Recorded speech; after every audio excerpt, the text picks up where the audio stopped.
I used to think that being looked down on by my mother for 20 years was the cruelest thing she could ever do to me. But then, right there in that familiar living room, she sat with 3 lawyers and asked me to sign away the last piece of life my father had left behind for me. They thought I would be afraid. What they didn't know was that my father had been preparing for this day for a very long time. My name is Myra Ingram. I am 32 years old. And 3 weeks ago I stood in my mother's living room, facing 3 lawyers hired for one purpose, only to pressure me into giving up my share of the inheritance my father had left me. My mother called it a family meeting. But to me, it was a carefully staged ambush. Cold and calculated. She sat in the center like she was presiding over a trial.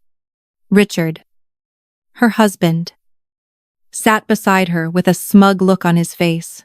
Melissa sat quietly in the corner as if none of it had anything to do with her. On the table were stacks of documents, pens laid out neatly, and even a voice recorder. As though they were certain I would obediently sign away everything. They thought I would come alone. They thought I would tremble in front of legal jargon and the polished voices of men in expensive suits. They thought I was still the daughter who had been overlooked for 20 years. Still the child who had been taught to stay silent to keep the peace. They believed that if they called it for the family, I would lower my head and do as I was told. But this time, they were wrong. Before I tell you what happened in that room, I need to go much further back, to where everything first began to crack, to understand why I did not sign, why I was not afraid, why I could stand tall in front of the people who had spent years making me feel small.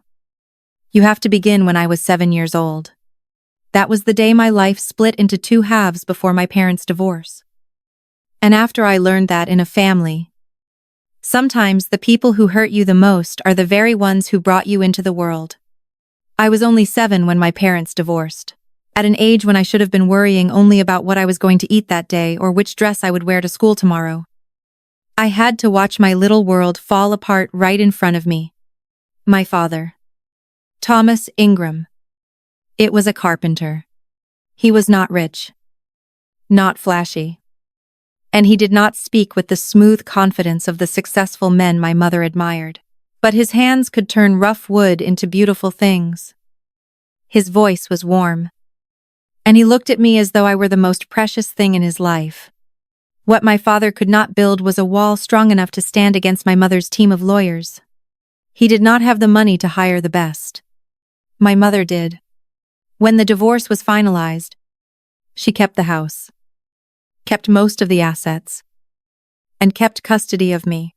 My father was left with only 2 weekends a month and a sorrow so deep that even I, at 7 years old, I could see it.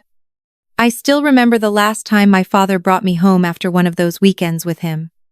On my mother's front porch, he knelt down so he was at eye level with me. His rough hand rested gently on my shoulder. So gently that I can still remember the feeling even now. He said, "Remember this. No matter what anyone says, I am always here. I will always love you." At the time, I did not understand why his eyes were red. I just thought maybe grown-ups cried sometimes. I did not know that behind those words was the fear of losing his daughter. The helplessness of a father who had just lost a battle decided entirely by money. Back then, I did not yet understand that the divorce had done more than separate my parents. It had also marked the beginning of years of growing up with the feeling that I had been placed in the wrong life. Pulled away from a simple, steady love and dropped into a home that constantly made me wonder, did I really belong here at all? A year after my parents divorced, my mother remarried Richard Porter. He entered my life in perfectly pressed suits, polished shoes, and with the kind of confidence of a man who always believed he was upgrading everything around him. Along with Richard came Melissa, his daughter from a previous marriage. In a very short time, the house that had already stopped feeling like home to me became even more unfamiliar. No one ever said outright that I was the extra one. They did not have to. Everything in the way they treated me made it clear enough. Richard never hit me, never yelled at me, and never did anything so openly cruel that outsiders could point to it and call it abuse. What he did was far more subtle. He behaved as if I did not exist. It was a coldness that was constant, deliberate, and unrelenting. It left no bruises on my skin, but day by day, it carved into my self-worth. At parties, my mother would introduce Richard as her husband, then proudly gesture to Melissa and say, "This is our daughter," and me. I always came last, like some small, unimportant footnote. "And this is Myra, my daughter from my previous marriage." She said it so many times that I felt myself shrink every time I heard it. I was not the daughter of the family she had now, and I was no longer even spoken of as simply her child. I was just a piece of the past she had to carry along. From then on, I learned how to stay quiet. I walked softly, spoke gently, and kept myself tucked neatly into corners. I understood that the less attention I drew, the fewer comparing looks I would have to endure. Melissa fit perfectly into the world my mother and Richard had built, pretty, pampered, always at the center of everything. I, on the other hand, was just a reminder that my mother had a life before Richard. And to them, that seemed like a detail they were never particularly proud of. At the time, I did not realize how dangerous it could be to feel invisible. When a child is treated over and over again as though they do not matter, they slowly begin to believe they truly are not worth being seen. The favoritism in my house was never vague or occasional. It was a whole system, carefully maintained, steady, and highly effective. Melissa was always placed at the center of every joy, every expense, every compliment. I existed at the edges, expected to figure out life on my own. I remember one time when I was 16, just before the new school year started. I needed money for textbooks. I hesitated for a long time before asking my mother. I was not asking for new clothes or anything luxurious. I only needed a few books for school. But she looked at me as if I had just asked her to buy me a diamond necklace. In a cold voice, she said, "Ask your father. He is the one responsible for supporting you." I stood there, biting my lip, nodded, and told myself I would find another way. Just a few days later, the whole family gathered in the yard to give Melissa her 18th birthday present, a brand new silver Honda Civic with a giant bow tied across the hood. Everyone laughed, clapped, and took pictures while Melissa squealed with excitement. I stood nearby, watching it all, with that familiar feeling I was physically close, but somehow still outside the life of my own family. From that moment on, I started working after school. I washed dishes at a diner on 5th Street, mowed neighbors' lawns, and took any job that could bring in money. Every dollar I earned felt like a quiet declaration that I would not let them decide my worth. Richard knew all of it. He always knew. One evening, I overheard him saying to my mother, without even bothering to lower his voice, "That girl is just like her father.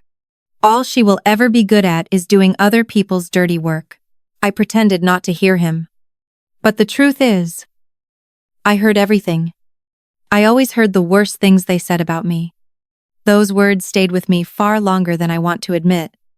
I grew up in a house where other people were taught how to shine, while I was taught how to survive. And maybe that, in the end, was exactly what saved me. My loneliness reached its peak on my high school graduation day. I ranked first in math, a small achievement in many people's eyes. But to me, it was the result of sleepless nights, of studying through exhaustion after dishwashing shifts, of a perseverance no one in my house ever noticed. I did not expect much from my family, so perhaps I should not have been surprised when my mother did not even remember to invite relatives to the ceremony. No aunts, no uncles, No cheers from the audience. A moment that should have made me feel proud passed instead through the same familiar emptiness. But when my name was called, I heard one round of applause louder than all the rest. I looked up and saw my father.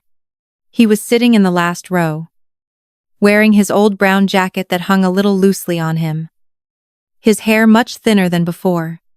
He did not sit near the front, did not try to push himself into the crowd. He was simply there, quietly present, just as he had always been.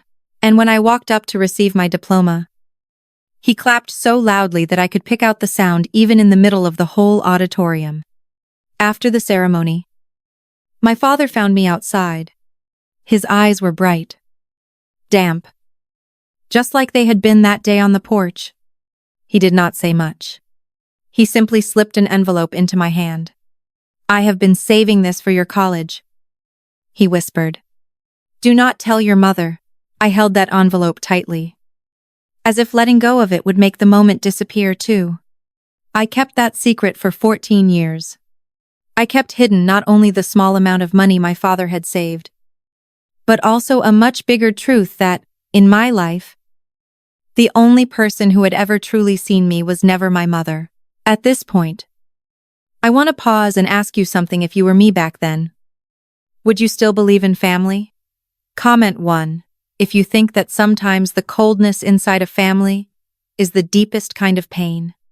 For me, that graduation day was both a wound and a reminder that no matter how invisible the world made me feel, my father always saw me. Years passed. I studied, worked, and built my life with whatever I could hold on to on my own. Most of the time, I stayed in touch with my father in the same quiet way we always had. He was never a loud presence in my life, never in a position to give me much materially. But he was always there at the moments that mattered most. And then the secret I had kept since graduation turned into a storm after he died. The call came on a Tuesday morning at 7:04. I was pouring my first cup of coffee when my phone lit up with an unknown number. I almost did not answer. Some calls only bring more trouble, and I had grown used to avoiding them. But this time, if I had let it ring out, I think I would have spent the rest of my life wondering what had been missed. The man on the other end of the line introduced himself as Harold Whitmore, an estate attorney and also a friend of my father. His voice was calm and professional, but even that calmness could not soften the cruelty of what he had to say. My father had passed away 3 days earlier, from a heart condition. In his sleep, I dropped my coffee cup. I still remember the sound of it hitting the tile floor, the liquid spreading across the kitchen as if time had suddenly slowed down. 3 days. My father had been gone for 3 days, and no one from my mother's side of the family had called me. Not a single message. Not one word. My mother knew. Richard knew. Maybe Melissa knew too. But no one thought I had the right to know that my own father had died. I gripped the kitchen counter to keep myself standing. When I asked why he was calling me, Harold told me that my father had left a will, and that I was the sole heir. I thought I must have heard wrong. My father was a carpenter. He lived simply and drove the same old car for years. There must be some mistake, I said. Harold only replied, "There is no mistake. Ms. Myra, your father was very clear, and he instructed me to contact you first." At that moment, I understood that my father's death was not the beginning of the pain. It was only the opening move in a battle he had foreseen a long time ago. Harold Whitmore's office smelled like old books and polished wood. The kind of smell that made me feel as though serious promises were kept there. Harold was older than I had imagined, with silver hair, thin-framed glasses, and the face of a man who had seen too many families torn apart by money to be surprised by human cruelty anymore. He invited me to sit down and placed a file in front of me so thick that my heart began to race just looking at it. Harold told me that my father had come to him 23 years earlier, right after the divorce. From that moment on, he had quietly been preparing to protect me in case anything ever happened. When Harold opened the file, the numbers in front of me looked like they belonged to someone else's life. The house on Maple Street was worth around $550,000. A savings account held more than $180,000. There were also several other personal assets. Altogether, the estate was worth close to $800,000. I could hardly breathe. My father was a carpenter who lived in a small house and wore the same old brown jacket over and over again. I had never imagined he could have saved that much. Harold explained that years earlier, my father had sold his woodshop, invested carefully in a few small rental properties, and lived so frugally that he hardly touched the principal. He had done it all because he wanted to keep everything for me. My eyes blurred with tears. My father could have lived more comfortably. He could have given himself an easier life. But he did not. He chose to go without, so that one day, his daughter would no longer have to live with being overlooked, dependent, and pushed into a corner the way he once had been. Then Harold slid a sealed envelope toward me. My father's handwriting was on it. He said my father had given strict instructions not to open it right away. Only when you truly need it, he said. You'll know. I took the envelope in my hands. It felt light, yet heavy enough to press against my chest. Before I could ask anything more, Harold looked at me for a long moment and said something that made my skin go cold. Your mother has already started asking questions. And your father was certain they would try to take everything from you. At that moment, I still did not fully understand, but I had already begun to feel the tightening circles of a storm closing in around me. The silence lasted exactly 1 week, a week in which I was handling my father's funeral, trying to gather my emotions, and keeping to myself everything Harold had told me.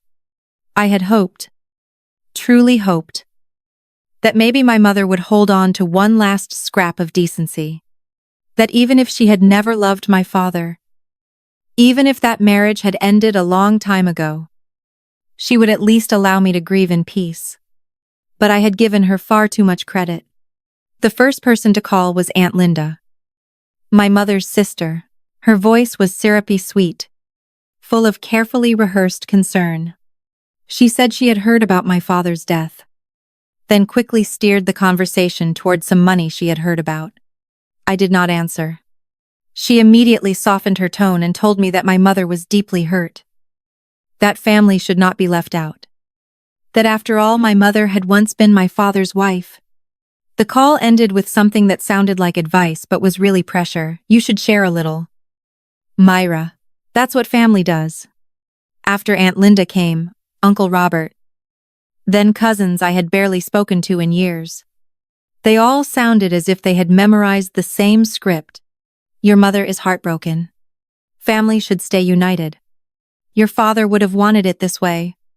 I sat there listening to one person after another put words in my father's mouth that he had never said, and all I could hear in my mind was Harold's warning. Your father knew they would try to take everything. Each phone call was like a tiny needle. None of them killed me on the spot, but together they drained me. What hurt the most was not that they wanted the money. It was that they had never truly wanted me. Yet the moment money appeared, suddenly I became family.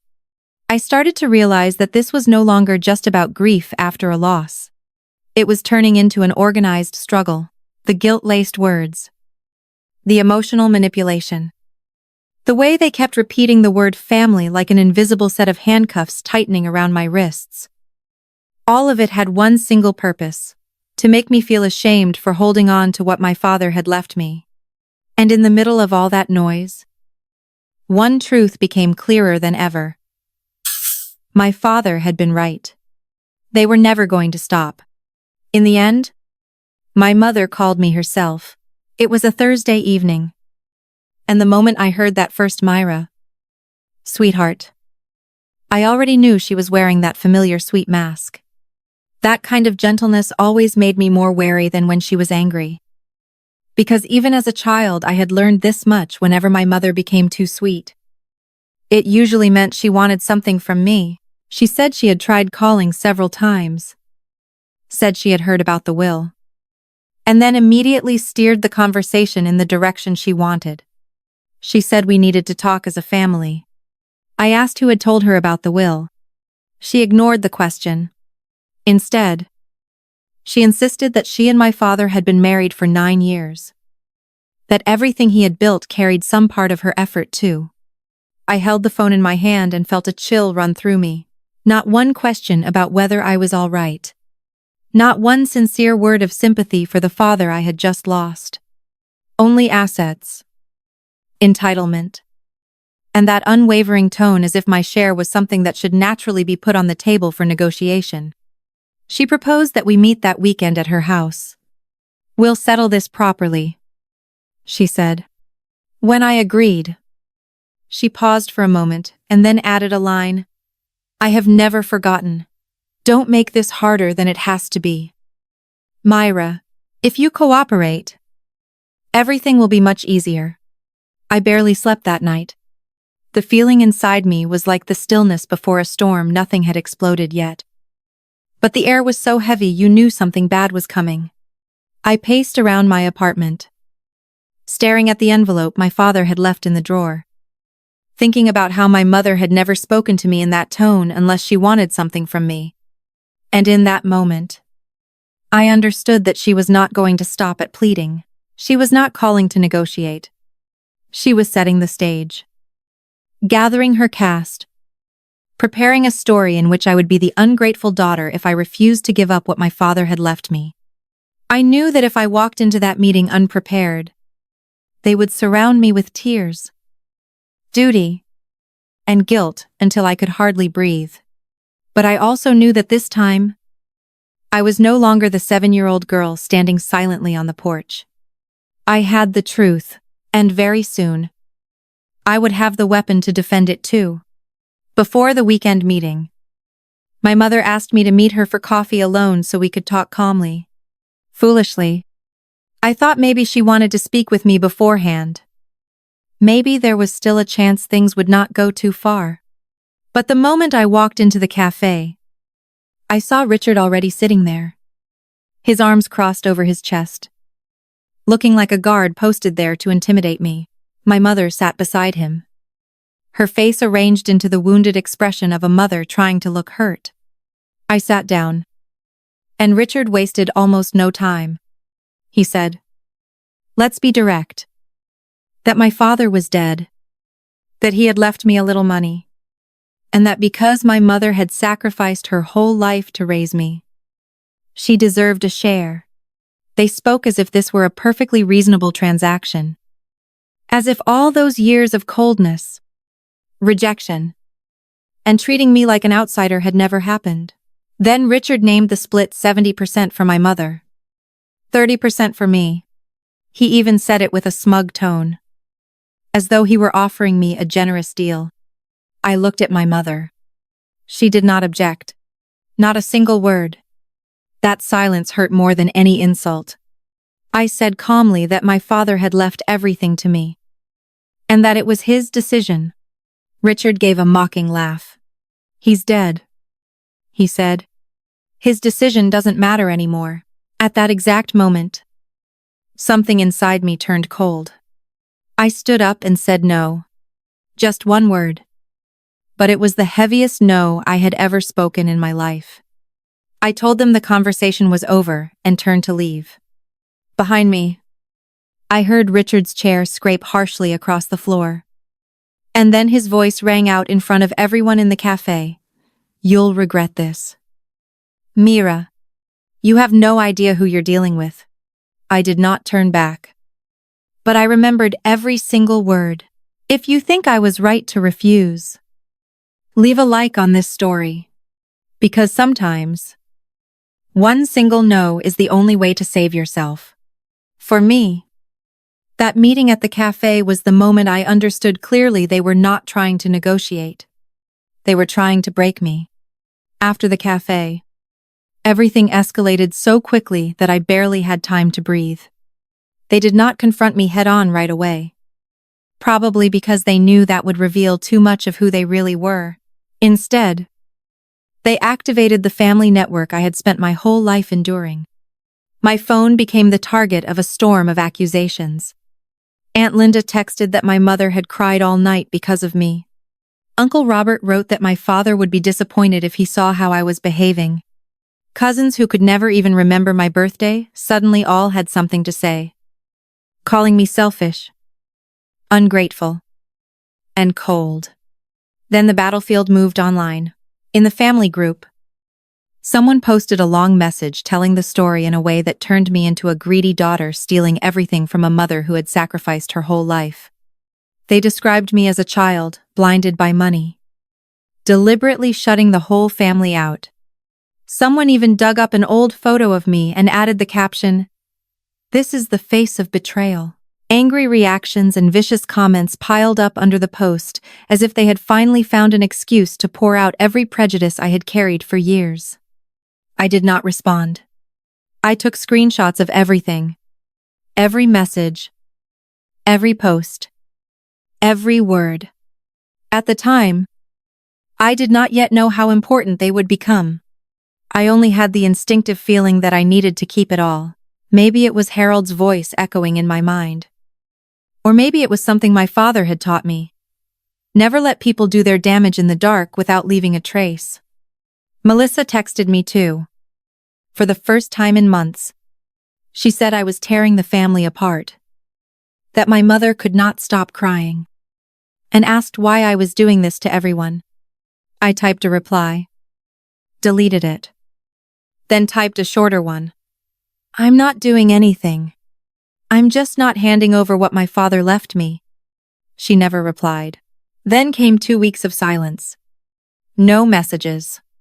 No calls. No new posts. But I did not feel relieved. I felt afraid. Because that kind of silence is not the silence of people who have accepted defeat. It is the silence of people stepping back, so they can prepare a bigger move. The next call from my mother came on a Wednesday. This time, her voice was completely different. No sweetness.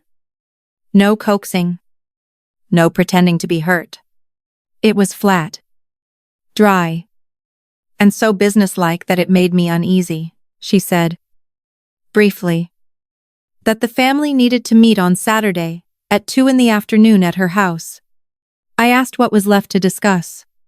She replied, the future. How all of us can move forward. Then she added a sentence that sounded harmless on the surface, but made my stomach tighten. Richard thinks this can still be resolved without going to court. Without lawyers.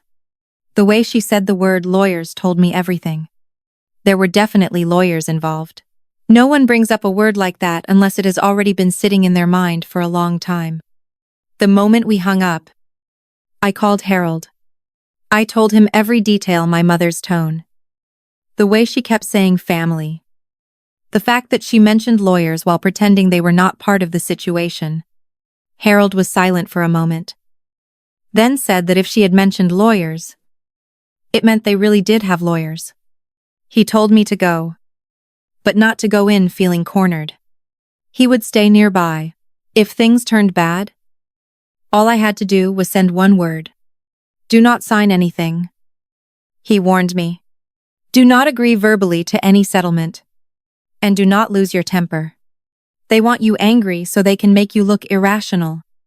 I asked him whether he thought my father had seen all this coming. Harold answered without hesitation my father had spent 20 years preparing for exactly this situation. That sentence made me feel both heartbroken and stronger at the same time. How well must my father have understood my mother to predict her every move so accurately that evening? I opened the drawer and looked at the sealed envelope. I still did not open it. I just rested my hand on it for a long time. Something inside me knew the moment was close. That before I walked into that house on Saturday, I needed to hear my father's voice. Not because I needed him to tell me what to do, but because I needed to remember who I was before they began trying to make me forget. The night before the family meeting, I finally opened the letter my father had left for me. I sat alone in my apartment, the yellow light falling over the page. My hands shaking so badly that I had to take several deep breaths before I could get through the first line. My father's handwriting was a little shaky, probably from age, but it was still the same familiar writing I had seen on birthday cards, on small checks, on little notes he sometimes sent me. He wrote that if I was reading the letter, it meant he was gone, and my mother had already started making her move. Exactly as he had predicted. Then he told me something he had never said in all those years. During the divorce, my mother had threatened to cut him off from me completely if he did not give in. She had a lawyer friend who claimed they could make him lose all visitation rights. I was only 7 years old then. My father had been so afraid that he accepted losing the house, losing the money, losing nearly everything, just to keep those 2 weekends a month with me. By the time I reached that part, my tears were falling onto the page. The greatest pain my father carried had not been poverty or losing the divorce. It was the fact that he had surrendered, just so he could go on being my father in the small portion of life other people allowed him to have. He wrote that it was the one thing he regretted for the rest of his life. But he would not let me repeat that mistake. He said he had prepared everything: legal documents, medical evaluations, protective measures. He even mentioned that Harold had evidence, including recordings, of things my mother had said when she thought no one was keeping track. But the part that nearly broke me was at the end. My father reminded me of what he had told me when I was 7, "I am always here, and I will always love you." Then he wrote that I must not let them take away what was truly mine. Not just the money, my dignity, my right to hold my head high. He said that was the real gift he was leaving me. I folded the letter, held it tightly against my chest, and cried in the dark. But this time, my tears carried more than pain. They carried something else too. Something unmistakably clear. I was not alone. Even in death, my father was still standing beside me. On Friday morning, I went to Harold's office for one final preparation before the confrontation. He spread the files across the conference table like a general laying out maps before a battle: the notarized will with full signatures, the property records, bank statements, investment confirmations, and my father's mental competency evaluation from 8 weeks before his death. Everything was arranged neatly, in perfect order, so carefully that just looking at it made me realize how meticulously my father had planned for this. Harold told me the other side really had only one line of attack. They would try to claim that my father was not of sound mind when he made the will. They might use relatives as witnesses, build a story that he had become forgetful, confused, or even manipulated by me. My mind immediately went to Aunt Linda. Harold nodded, as if he had expected that. Then he lifted another set of papers, the report from Dr. Dye, Patricia Morrison, a licensed psychiatrist, completed only 8 weeks before my father died. The conclusion was clear and direct. My father was fully lucid and completely capable of making his own decisions. Then Harold took out a small USB drive. Inside it were dozens of text messages, recorded phone calls, and social media posts, all showing a coordinated campaign of harassment meant to pressure me into giving up the inheritance. I looked at that little drive and felt a chill run through me. All those screenshots I had saved, all the words they had thrown at me, had become part of a real case. Harold told me my father had once said to him, "Prepare for war." He had hoped it would never come to that. But he understood my mother and Richard far too well. Before I left, Harold looked me straight in the eye and repeated the most important instruction of all. Do not lose your temper. Do not cry in front of them. Do not give them anything they can twist. Your father always said you were stronger than you knew. He told me, tomorrow, all you have to do is prove it. On the way home, I kept repeating those words in my mind, not because I wanted to turn myself into stone, but because I needed to remember that strength is not always about shouting louder than everyone else. Sometimes, it is simply about staying calm enough not to let someone else write your story for you. At exactly 1:55 on Saturday afternoon, I pulled up in front of my mother's house. My heart was pounding so hard that every beat felt like it was slamming against my ribs. Harold had kept his promise. His car was parked 2 blocks away, close enough to reach me quickly if I needed him, far enough that no one on the other side would grow suspicious. I sat still in my car for a few seconds, looking at the house with its white paint, neatly trimmed lawn, and the perfect outward appearance my mother had always loved showing off to the world. I had lived inside those walls for years, always trying to become part of them, but at that moment, looking at it, all I saw was hostile territory. I had barely stepped onto the porch when the door opened. My mother stood there with a smile that was far too wide. So fake, it almost made me laugh. She leaned in as if to hug me, but I did not return it. "You're here. Come in. Everyone's waiting," she said. The word everyone made me pause for a moment. The living room was more crowded than I had expected. My mother and Richard sat on the main sofa like they were hosting the meeting. Aunt Linda sat in an armchair, avoiding my eyes. Uncle Robert stood by the window with his arms crossed. Melissa sat in the corner holding her phone, though it was obvious she was not really looking at the screen. And at the dining table were 3 people I had never seen before: 2 men in expensive suits, and a woman carrying a leather document case. On the table, neatly arranged, were stacks of papers and a digital voice recorder. When my mother saw me looking, she gave a small smile. "Myra, this is Mr. Stevens, Mr. Martinez, and their legal assistant." My stomach tightened, and she still had the nerve to add, "Sit down, sweetheart. We have a lot to discuss." I did not sit. I asked her why she had called this a family meeting. Richard answered immediately, his voice full of satisfaction. "It is a family meeting.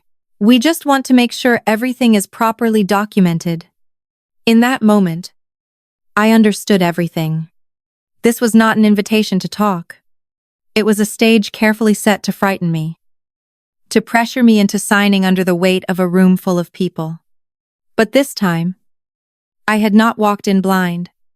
I had walked in fully aware that my father had been preparing for this moment for a very long time. The man named Stevens spoke first.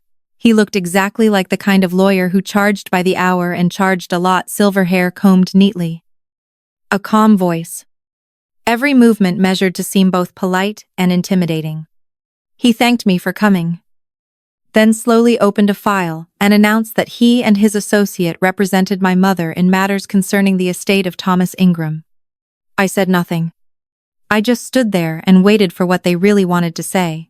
Stevens explained that they had reason to believe the will leaving the entire estate to me could be challenged. According to him, my father had not been of sound mind when he signed it. They had witnesses prepared to testify that in his final years, my father had shown cognitive decline, had become easily influenced, and was no longer capable of making sound decisions. I saw Aunt Linda shift in her chair, still unable to look me in the eye. That alone told me exactly who had been prepared to lie. My smile confused them. I could see it clearly on Stevens's face, in the brief frown that crossed Martinez's, and in the flash of irritation in Richard's eyes. They had probably expected something else from me: panic, anger, or worse, paralysis. But instead, I simply looked at them calmly, as if I were watching a bad play stumble toward its final act. Richard was the first to lose patience. He shot to his feet, his face turning red, his voice rising louder than it needed to. He said I was a nobody, with a useless degree and a mediocre job, and that now, because I had gotten a little money, I thought I was somehow above the family, He said I was exactly like my father, stubborn, foolish, destined to spend my whole life doing dirty work for other people and then die alone in a miserable house. Aunt Linda quickly joined in, saying I had always been difficult and selfish. Even as a child, Uncle Robert added that I only knew how to take and never how to give. And my mother began to cry, her voice trembling as she claimed she had raised me, sacrificed for me, given me a home, while my father had abandoned me. I cut her off. I said my father did not abandon me. And I think that was the first sentence spoken in that room that carried any real weight at all. Harold did not rush. That was what made his presence more intimidating than any outburst ever could. He placed his leather briefcase on the coffee table, as if he had merely arrived for an ordinary appointment. Then introduced himself as the estate attorney who had represented my father for 25 years, and who now represented me. I saw Stevens sit up straighter, Martinez lose every trace of confidence, and my mother's face turn visibly pale. Harold opened the briefcase. From inside, he took out a thick file, a small USB drive, and a sealed envelope. Those 3 items alone made the room feel heavier. He began with the very claim they were relying on, the accusation that my father had not been of sound mind when he made the will. Harold slid a document across the table for Stevens to examine. It was a psychiatric evaluation conducted by a licensed doctor just 8 weeks before my father's death. The conclusion was clear and left no room for interpretation. Thomas Ingram was fully competent, had a sound memory, good judgment, and showed no signs of cognitive decline. Harold added that the will had also been executed in full compliance with California law, properly notarized, witnessed by independent parties, and was entirely valid. Stevens tried to speak about finding common ground, but Harold cut him off immediately. There was no common ground to be found. My father had spent 20 years preparing for this exact moment, because he knew precisely who would try to steal his daughter's inheritance. The room went completely silent. Then Harold touched the USB drive. He said it contained 47 text messages, 23 saved phone calls, and 15 social media posts, all proving there had been a coordinated campaign of harassment, defamation, and emotional abuse directed at me. If they dared to take this matter to court, he would not only defend the will, he would also countersue for harassment, defamation, and intentional infliction of emotional distress. Finally, Harold mentioned the one thing that truly made everyone in the room fall apart. My father had kept a recording of a conversation from 2001 inches, which my mother threatened to cut him off from me completely if he did not surrender all the assets in the divorce. When Harold said that out loud, I heard my mother inhale sharply, like someone who had just been strangled by the truth. She had nowhere left to hide. And for the first time in my life, I did not feel like the little girl being overpowered inside her own family. I stood there and watched the truth speak for me. After Harold laid all the evidence on the table, the room began to fall apart in the most literal sense. Stevens and Martinez got to their feet and started gathering their papers with the speed of men who had just realized they were about to walk into a fight they could not win. They barely looked at anyone as they told my mother they needed to reassess the situation. Their legal assistant quickly backed toward the door as well. Just minutes earlier, they had been the people hired to corner me. Now they were leaving as if the house itself were on fire. When the door shut behind them, the air in the room felt even more suffocating. Aunt Linda began to cry for real. Not the calculated kind of sniffing my mother used, but the panicked tears of someone who had just realized she had taken part in something ugly. She turned to my mother and asked whether my father had truly not been losing his mind the way she had claimed. Whether she had lied to everyone all these years? My mother shouted at her to be quiet. Then Uncle Robert finally spoke, and his voice sounded nothing like it had before. He asked my mother whether she had really told people that my father had abandoned the two of us. when in truth, she had been the one using me to force him to give up everything. Harold only had to say one sentence, "I have the recording."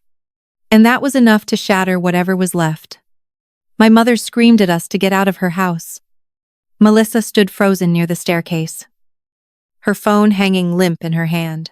On her face, I saw something I had never seen before: horror. Not because of the money, but because for the first time in her life, she was being forced to look directly at who her mother really was.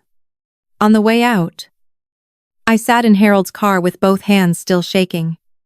I thanked him, but he only said that my father was the one who had done all of this, and that he had simply brought it at the right time. That evening, we sat in his office and talked about changing the locks on my father's house, installing more cameras, and preparing legal paperwork in case the other side kept causing trouble. Harold warned me that a man like Richard would not stop just because he had lost one public battle. He had been humiliated in front of the whole family, and men like that were often the most dangerous when their pride had been wounded. Melissa texted me that night. She said she did not want to be part of any of this anymore, and told me to be careful because Richard had said a few things that scared even her. I read that message several times. I wanted to believe everything had ended in my mother's living room. But deep down, I knew it had not. The storm had only changed direction. 2 weeks after the confrontation, the silence returned. No phone calls. No posts. No public threats. I should have felt relieved. But my instincts kept me uneasy. I started spending more time at the house my father had left me, cleaning out drawers, touching each object, and feeling as if I were speaking to him through the simplest things he had owned. Some nights, I would take out the old mug that said, "World's Best Dad." Other days, I would sit for a long time in the aging woodshop, breathing in the lingering smell of sawdust and feeling as though my father was still somehow there. Then one night, close to 11, my phone sent me a motion alert from the front yard security camera. On the screen was a dark pickup truck parked at the curb. Lights off. Engine idling low. I recognized it immediately. It was Richard's Ford F-150. It stayed there for 15 minutes like a predator watching its prey. I called the police and filed a report. But there was nothing they could do yet, since no crime had actually been committed. The next morning, Melissa texted me to say that Richard had been drinking heavily ever since the meeting, repeating over and over that I had humiliated him and that I was going to pay for it. Then at 3:07 the morning, my phone went off again. The porch camera had detected movement. I opened the app, and my blood nearly froze. 2 figures dressed in dark clothes were there. One of them was holding a red gas can, pouring liquid around the porch, around the bushes, and along the wooden railing my father had built with his own hands. The other stood watch. I called 911 while I watched the first one strike a lighter. The flames burst up and swallowed the front porch. But in that exact moment, the sprinkler system my father had installed years earlier kicked on and blasted water over the fire. The 2 intruders panicked and ran back toward Richard's truck. The camera captured the license plate clearly.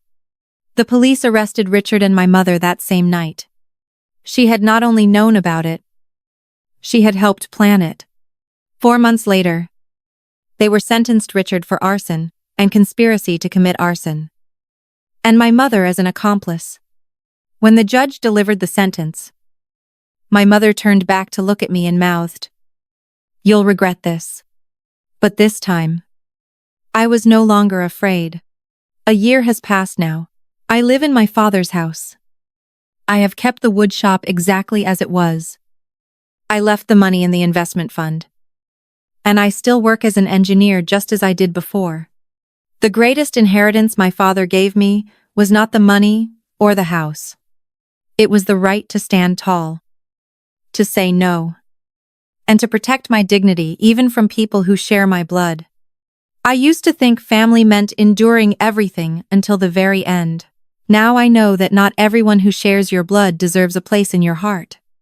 If this story touched you, if you too have had to learn how to stand up to your own family, subscribe to the channel and stay with me for more stories about family, justice, and the journey of finding your voice again. Somewhere in another story, you just might find yourself